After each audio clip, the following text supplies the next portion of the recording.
काले बालविभृगले च गर्भं यस्योदसी प्यादरा सोऽयं भूतिविभूषणो सर्वरः सर्वः विभा सर्वदा सर्वः सर्वगता शिवा सशिवा श्रीशङ्करा पातु माम्। नमोऽस्तनन्ताय सहस्रमूर्तये सहस्रपादाक्षिशिरोरुबाहवे सहस्रनाम्ने पुरुषाय सहस्रते सहस्रकोटियुधाय नमः। सशङ्खचक्रं सकिरीटकुण्डलं सपीतवस्त्रं सशीर्भीषणं स्थावरवत्सस्थलशोभितोषणं नमामि विष्णुं शिरसा चतुर्भुजम्। नमोऽस्तुताय सहस्रमूर्ते वंशी विभूषितकरालवनेनावा पीताम्बरातर्क्यं फलाकृता पूर्णेन्दुसुन्दरमुखादर्विम्मनेत्रा कृष्णात् परं किमपि कर्तुमहं न जाने। कृष्णाय वासुदेवाय हरये परमात्मने प्रणतक्लेशनाशाय गोविन्दाय नमो नमः। नमोऽस्तु रामाय सलक्ष्मणाय देवे च तस्यै जनकात्मजाय नमोऽस्तु रुद्रेन्द्रयमादिलेभ्यो नमोऽस्तु चन्द्रार्कमरुद्गणेभ्यः लोकाभिरामं रणरङ्गवीरं राजीवनेत्रं रघुवंशनाथं कारुण्यरूपं करुणावरन्दं श्रीरामचन्द्रं शरणं प्रपद्ये। या कुन्देन्दुसारहारधवला या सुप्रभस्तापिता या वीणावरदण्डमण्डितकरा या श्वेतपद्मासना या ब्रह्माण्डशङ्करप्रभृतिः देवैः सदा वन्दिता कामां पातु सरस्वती भगवती शेषव्याख्याता अतुलितबलधामं हेमशैलावदेहं तनुजमलितसानं ज्ञानिनामग्रगण्यं सकलगुणविधानं वानराणामधीशं परमपतिप्रियभक्तं वातिजातं नमामि। तत्रैव गङ्गा यमुना त्रिवेणी गोदावरी सिन्धु सरस्वती च सर्वाणि तीर्थानि वसन्ति ये यत्र विनोदानकथा प्रसङ्गा शङ्कर की जय वृन्दावन हरिलाल की जय बोलो महापुराण की जय। भगवान शिव ब्रह्मा और विष्णु को उनका कार्य समझाने के बाद अंतर ध्यान हो गया। तो ब्रह्मा जी कहते हैं भोलेनाथ ने मुझे जिसे आदेश दिया उपदेश दिया इसके अनुसार मुझे सृष्टि का कार्य करना चाहिए। कब वह सृष्टि का कार्य करने के लिए उद्यत हुए तब भगवान भोलेनाथ का ध्यान स्मरण करके विष्णु भगवान का ध्यान करके अपने कर्तव्य का ध्यान रखते हुए भगवान शंकर को नमस्कार करते हैं प्रणाम करते हैं और विष्णु भगवान के द्वारा ज्ञान प्राप्त होने के बाद ब्रह्मा जी परमानंद को प्राप्त हुए सृष्टि रचना का कार्य प्रारंभ किया। ब्रह्मा जी कहते हैं कि नारद भगवान विष्णु भी सदा शिव को प्रणाम करके उनकी आवश्यक आदेश लेकर के अपने धाम को चले गए और वहीं रहने लगे। मैंने सृष्टि की रचना की इच्छा से रचे हुए जल में जो भगवान के विष्णु भगवान की तपस्या करने से जल पूरा आकाश में भर गया था, व्याप्त हो गया था, जलमग्न हो गया था। उस जल में ब्रह्मा जी ने अपनी अंजलि से उस जल को उछाला उछालते ही जैसे ऊपर को जल उछला वैसे उसमें से एक अन्न प्राप्त हुआ, जो 24 तत्वों का समूह कहा जाता है। नारद जी वो विराट आकार वाला जड़ में था। ब्रह्मा जी कहते हैं कि वो जड़ के समान था, उसमें कोई जीवन का संचार नहीं था। उसको देख करके मुझे आग जलानी हुई, किस प्रकार से इसके अंदर जो है चेतना प्रकट हो जाए। उसमें चेतना न देख करके मुझे संशय हुआ और मैं अत्यंत कठोर तपस्या करने लगा। विष्णु भगवान की तपस्या करने लगे, उनका स्मरण करने लगे। क्योंकि जब भी ब्रह्मा को कोई कार्य लेना होता था, कोई कठिनता का अनुभव होता था, कोई समस्या का निराकरण करना होता था, तो सबसे पहले वह विष्णु जी के पास जाते थे। क्योंकि भगवान शंकर ने बताया था कि तुम्हारे ऊपर अगर कोई भी संकट आ जाए, कोई कार्य में विघ्न हो, तो सबसे पहले तो विष्णु भगवान को स्मरण करना। वह जगत के पालन करता है, वह उस समस्या का निवारण करेंगे। तो इसलिए ब्रह्मा जी ने सबसे पहले विष्णु भगवान का ध्यान किया और तपस्या पर बैठ गए। तपस्या पूरा होने के बाद 12,000 वर्षों तक ब्रह्मा जी ने विष्णु भगवान के नाम को जपा और तपस्या की। तब विष्णु भगवान वहाँ पर प्रकट हुए और प्रेम से ब्रह्मा जी कहते हैं मेरे अंगों को स्पर्श करने लगे, मेरे सिर पर उन्होंने हाथ रखा और बोले। श्री कृष्ण ने कहा ब्रह्मन तुम पर मांगो, जो अभीष्ट तुम्हारे अंदर हो, जो तुम्हारी इच्छा हो, उसके अनुसार आप वरदान मांग लीजिए। मुझे तुम्हारे लिए कुछ भी अदेय नहीं है, सब कुछ मैं दे सकता हूँ। और ब्रह्मा जी कहते हैं कि शिव जी की कृपा से मुझे सब कुछ प्राप्त हो गया है।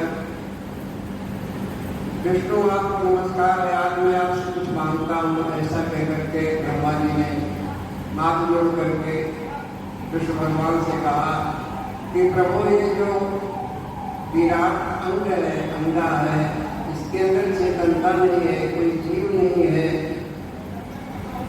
इससे मैं बड़ा ही संशय में पड़ा हुआ हूँ। किस प्रकार से इसके अंदर चेतनता प्रकट हो जाए और इससे जीव की उत्पत्ति होने लगे। ये 24 तत्वों से बना हुआ है, चेतन नहीं हो रहा है। मेरे ऐसा कहने पर शिव की आज्ञा में तत्पर रहने वाले महाविष्णु ने अनंत रूप धारण किया। अनंत रूप क्या है? जैसे भगवान कृष्ण ने अनंत रूप धारण करके वैसे ही विराट रूप में विष्णु भगवान हो गए। सास नाम ने कुल सारे शास्त्र के शास्त्र कोटि ने उदाहरण हुआ। उनके 1000 मस्तक, 1000 बार, 1000 पैर, इस प्रकार से विराट रूप धारण करके विष्णु भगवान उस अंग में प्रवेश करके, उस समय में परम पुरुष के 1000 मस्तक थे, 1000 नेत्र थे। उस अंग में प्रवेश करने के कारण भगवान विष्णु का एक नाम वैराग्य है। उनके नाम वैराग्य हो गए। फिर पंचमुख महादेव ने कैलाश नगर का निर्माण किया, जो सब लोगों से ऊपर सुशोभित होता है। नारद संपूर्ण ब्रह्मांड का नाश हो जाने पर श्री वैकुंठ और कैलाश इन दोनों धामों का कभी नाश नहीं होता है। मैं सत्य लोक का आश्रय लेकर के रहता हूँ।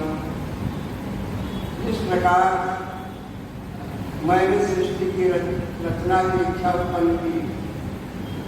बेटा मैं जब सृष्टि की रचना की इच्छा से चिंतन करने लगा, उस समय सबसे पहले मुझे जाने अनजाने में पाप पूर्ण तमोगुणी सृष्टि का प्रादुर्भाव हुआ। जो अज्ञानी लोग हैं उनकी सृष्टि का क्रम शुरू हुआ, जिसे अविद्या पंचक कहते हैं। अविद्या वाले अज्ञानता जो सृष्टि की रचना है। दूसरी सृष्टि में स्थावर, पहले ब्रह्मा जी बाप को सृष्टि रचते हैं, दूसरी बार में स्थावर जिनको जैसे वृक्ष कहते हैं पहाड़ में, ऐसी रचना करते हैं जिसे मुख्य सर्ग कहते हैं। जिससे उपयोगी न जान करके ब्रह्मा को आप बनाएंगे कि इससे कोई संसार का फला नहीं होने वाला है और इससे कोई पुरुषार्थ की प्राप्ति नहीं होती है। ऐसी सृष्टि रचे जो कि पुरुषार्थी हो, जगत के कल्याण में सहयोग करें। फिर उसके बाद तीसरी बार जब सृष्टि की रचना करने लगे तो जो पक्षी हैं आकाश में विचरण करने वाले की रचना हुई, परंतु उनसे भी कोई पुरुषार्थ की कामना नहीं की जा सकती। फिर सात्विक सर्ग को बनाया जिन्हें बुद्ध श्रोता कहते हैं, ये देव सर्ग है। फिर ब्रह्मा जी ने देवताओं की सृष्टि की रचना की, तो देवता जो स्वर्ग में रहते हैं उनसे भी कोई पुरुषार्थ की कामना नहीं की जा सकती। इसके बाद भगवान शंकर की आज्ञा से एक रजोगुणी सृष्टि का ब्रह्मा जी करते हैं, जिससे मनुष्य की उत्पत्ति है। मानव जाति का उन्होंने प्रादुर्भाव किया, जिसे अवाक श्रोता कहते हैं। इस सर्ग सृष्टि के प्राणी मनुष्य हैं जो पुरुषार्थ साधन के उच्च अधिकारी हैं। मानव ही संसार में कुछ भी कर सकता है, पूर्णतया सक्षम है, उसके अंदर बुद्धि है, ज्ञान है और सब कुछ जान लेने की इच्छा है। परमात्मा को प्राप्त करने के लिए भी वो सक्षम है। इसके बाद महादेव की आज्ञा से भूत आदि की सृष्टि, भूत प्रेत की रचना ब्रह्मा जी के द्वारा हुई। इस प्रकार कहते हैं कि ब्रह्मा जी ने पहले 5 प्रकार की सृष्टि का निर्माण किया। इसके अलावा 3 प्रकार की प्राकृतिक सर्ग है। सर्ग माने होता सृष्टि। इनमें से पहला सर्ग है महातत्व जो प्रधान है। दूसरा सूक्ष्म भूतों अर्थात तन्मात्राओं का सर्ग। तीसरा है वैकारिक सर्ग। प्राकृतिक और वैकृत दोनों को मिलाने से 8 सर्ग होते हैं। अब बीजात्मक सर्ग का उन्होंने प्रतिपादन किया। इसी का दूसरा नाम है कौमार सर्ग। ब्रह्मा जी ने सबसे पहले सनत सनातन नंदन सनत कुमार जो ऋषि है, सर्वथा जो है 5 वर्ष की अवस्था में ही रहते हैं, ज्ञान के भंडार है। 14 गुणों में कहीं भी रोक रोक आ जा सकते हैं। तो सनत कुमार जी मानस पुत्र हैं। उसके बाद ब्रह्मा जी कहते हैं संकार मेरे मानस पुत्र है, तो मुझे ब्रह्मा के समान है। मेरे अंदर जो ज्ञान है, मेरे अंदर जो शक्ति है, वह सब हमारे चारों पुत्रों सनत सनातन सनंदन सनत कुमार के अंदर विद्यमान है। वह सब उत्तम व्रत का पालन करने वाले हैं। उन्होंने मेरे आदेश पर भी सृष्टि का भाग, सृष्टि की रचना करने के लिए तैयार नहीं थे। उन्होंने इनकार कर दिया कि मैं सृष्टि नहीं करूँगा और वह तपस्या करने के लिए चले गए। तब ब्रह्मा जी को बड़ा क्रोध आया कि मेरे चारों पुत्र जो है किसी काम के लिए ये मेरे आदेश का पालन नहीं कर रहे हैं। तो इस प्रकार नकारात्मक उत्तर जब मिला ब्रह्मा जी को तो क्रोधित हुए और ब्रह्मा जी मोहित हो गए थे। उन पर मोह का वातावरण छा गया था। उस अवसर पर जब ब्रह्मा जी असहाय हो गए तो भगवान को फिर से स्मरण करते हैं।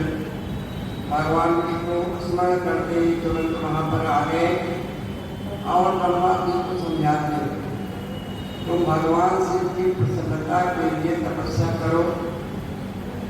नारद ब्रह्मा जी कहते हैं कि नारद श्री हरि ने जब मुझे इच्छा दी, तब मैं तपस्या करने के लिए पर्वत पे चला गया और 12,000 वर्षों तक मैंने घोर कष्ट सह करके विष्णु भगवान के लिए, उनको प्राप्ति के लिए तपस्या करने लगा।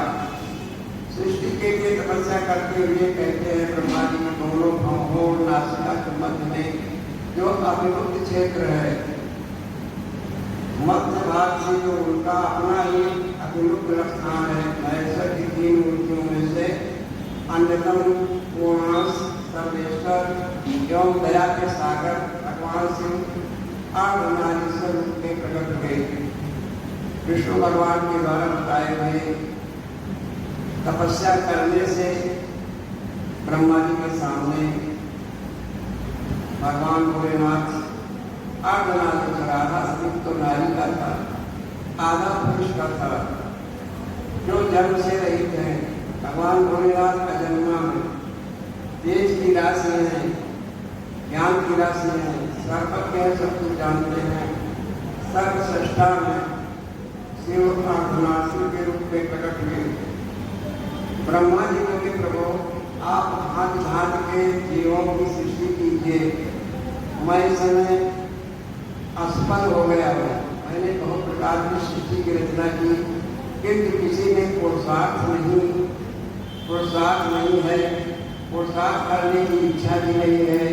मैंने अपने चारों पुत्रों को सनत सनातन सनातन सनत कुमार को मानस पुत्र के रूप में प्रकट किया, लेकिन मैं भी सृष्टि के क्रम में नए कार्य में नहीं लगे और मुझे नकारात्मक उत्तर देते हुए चले गए। मैं इस समय क्या करूं? आप सृष्टि की रचना स्वयं करें,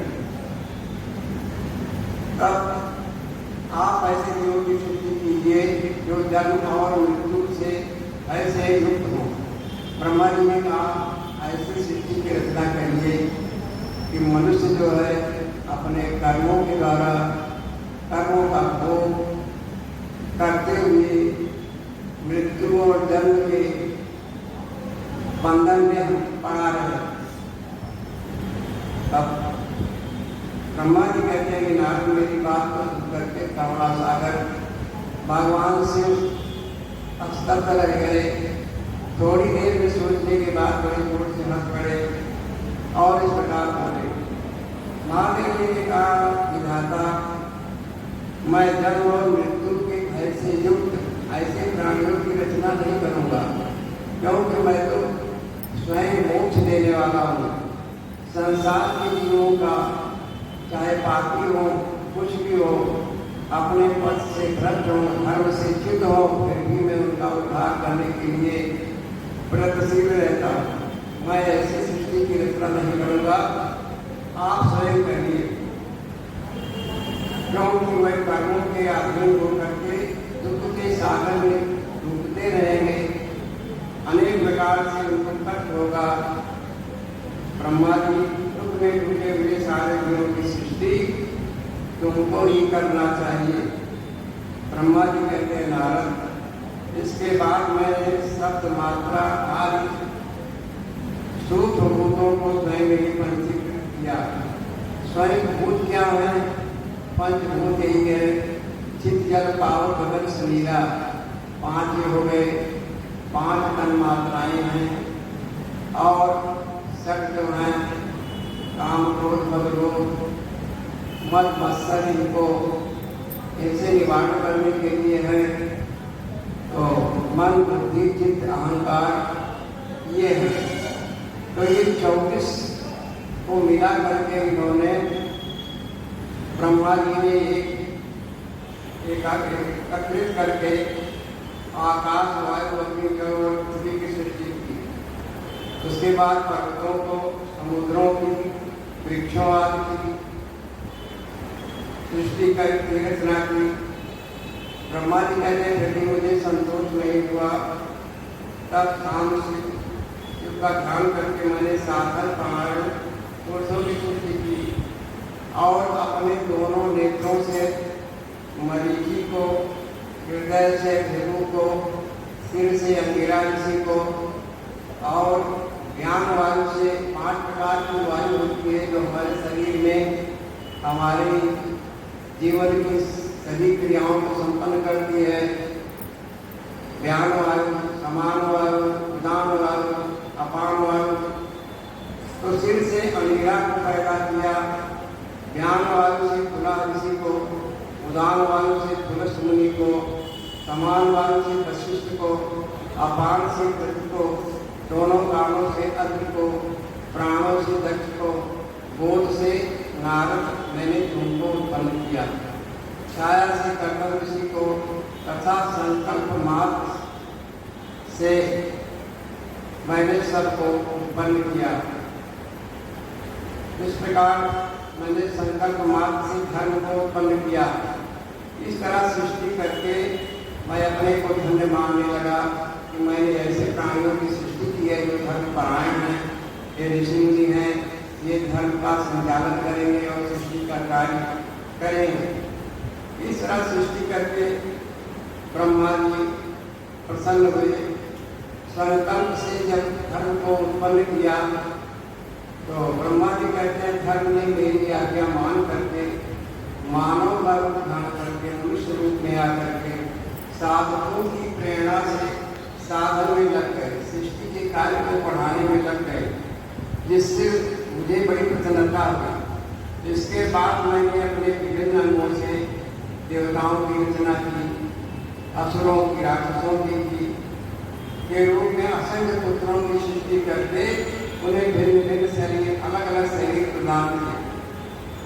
ब्रह्मा जी कहते नारद, इसके बाद अंतर्यामी भगवान शंकर की प्रेरणा से अपने शरीर को दो भागों में विभक्त करके मैं दो रूप वाला हो गया। सृष्टि के कार्य को संपन्न करने के लिए ब्रह्मा जी ने अपने शरीर को दो भागों में बांट दिया, एक से पुरुष, एक से स्त्री, आधे से पुरुष, आधे से स्त्री, गर्भ से सर्व साधन समर्थ उत्तम जोड़े को उत्पन्न किया। वही स्वयं को मनु महाराज हैं और नारी में उत्पन्न हुई शत्रुपा है। सृष्टि का क्रम, वैदिक सृष्टि का क्रम वही से शुरू होता है, क्योंकि सब कहते हैं कि मनवादी हैं, तो मनु की संतान तो पूरे संसार में है, जो कि कोई अन्यथा नहीं। मनु ने वैवाहिक विधि से अत्यंत सुंदरी शत्रुपा का हरण किया, पत्नी के रूप में उनको स्वीकार किया और उससे वह मैथुन जैसी सृष्टि उत्पन्न करने लगे। शत्रुपा और मनु से राजा उत्तानपाद हुए और प्रियव्रत नाम के दो भाई दो राजा थे और ये कन्याएं उत्पन्न हुई। कन्याओं के नाम थे आकुति, देवहूति और सुरति। आकुति का विवाह जो है प्रजापति जी के साथ हुआ, मंजरी पुत्री देवहूति का विवाह कर्दम मुनि के साथ हुआ, प्रसूति का विवाह प्रजापति दक्ष के साथ हुआ। रुचि से आकुति के गर्भ से यज्ञ और दक्षिणा नामक एक जोड़ा उत्पन्न हुआ, एक कन्या और एक उत्पन्न हुआ। यज्ञ के दक्षिणा से 12 पुत्र हुए। इस प्रकार ब्रह्मा जी कहते नारद, कर्दम से देवहूति के गर्भ से बहुत सी स्त्रियां हुई। श्रद्धा 13 कन्याओं का विवाह धर्म के साथ हुआ। दक्ष प्रजापति प्रसूति से 24 कन्याएं उत्पन्न हुई।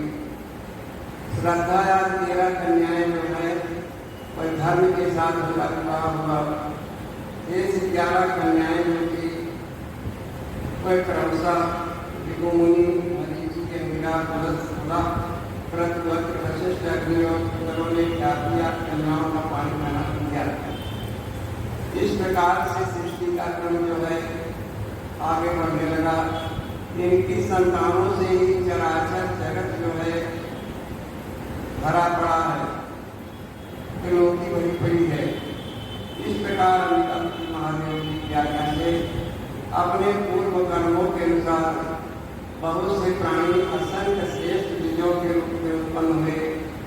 तब प्रदेश से दक्ष प्रजापति के 60 कन्याओं का भी बताया जाता है।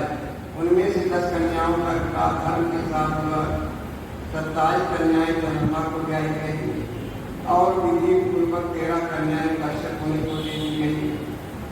नारद 4 कन्याएं राज अरिष्ट देवी को ब्याही गई। भृगु और अंगिरा को 7 को 2 कन्याएं अर्पित की गई। सती देवी का प्राकट्य होता है दक्ष प्रजापति के पुत्री के रूप में।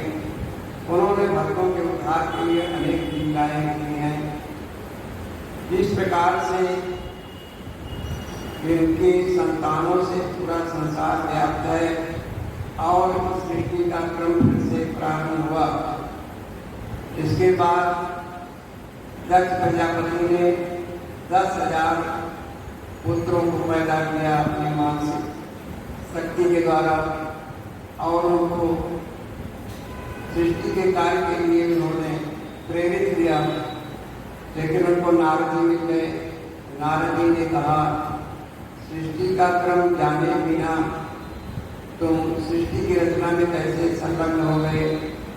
भगवान प्राप्ति करना मनुष्य का परम लक्ष्य है, इसलिए सृष्टि के कार्य में आप न पढ़िए। उनको बहका करके भेज दिया तपस्या करने के लिए। उसके बाद सबलस्व नाम के 5,000 पुत्रों को उन्होंने दक्ष प्रजापति ने फिर से उत्पन्न किया। उनको भी आदेश दिया कि आप सृष्टि की रचना करिए, लेकिन वे सृष्टि के कार्य में वही नहीं लगे। नारद जी का उपदेश पा करके जैसे उनके पहले भाई लोग चले गए थे तपस्या करने, उसी प्रकार से उसी रास्ते को काम करते हुए चले गए। जब दक्ष प्रजापति को यह ज्ञात हुआ कि नारद ने बहका करके मेरे पुत्रों को पथभ्रष्ट कर दिया, मेरा जो परिश्रम था सृष्टि का कार्य संचालन उसमें विघ्न बाधा ये पैदा करते हैं, तो नारद के सामने आकर के दक्ष प्रजापति ने कहा, तुमने मेरे पुत्रों को भिक्षुकों का मार्ग बताया है, वैसे भिक्षुक के रूप में संसार में रहेंगे और पथभ्रष्ट कर दिया। मैंने उनको सृष्टि के कार्य चलाने के लिए उनको उत्पन्न किया था। तुम ढोंगी हो, बेकार में तुम संत का जोड़ा पहले हुए इधर उधर घूमते रहते हो। तुमने अपना घर नहीं बसाया, दूसरे लोगों को सृष्टि से विमुख कर रहे हो। इस प्रकार प्रजापति ने क्रोधित होकर के नारद जी को श्राप दिया कि आज से मेरा श्राप है, तुम एक जगह पर कभी स्थिर नहीं रहोगे। तब नारद जी स्वीकार करके उनके श्राप को अब वहां से चल देते हैं। तो शंकर भगवान ने आज इसके बाद फिर कल से जो है दूसरा खंड शुरू होगा। यज्ञदत्त की कथा जो है कल से शुरू होगी। यज्ञदत्त कुमार जो था वही कुबेर आखिर में बना। और शंकर भगवान की जय। ओम नमः शिवाय, ओम नमः शिवाय, हर हर भोले नमः शिवाय, ओम नमः शिवाय, ओम नमः शिवाय, हर हर भोले नमः शिवाय। जटाधराय शिव जटाधराय, हर हर भोले नमः शिवाय। गंगाधराय शिव गंगाधराय,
विवाह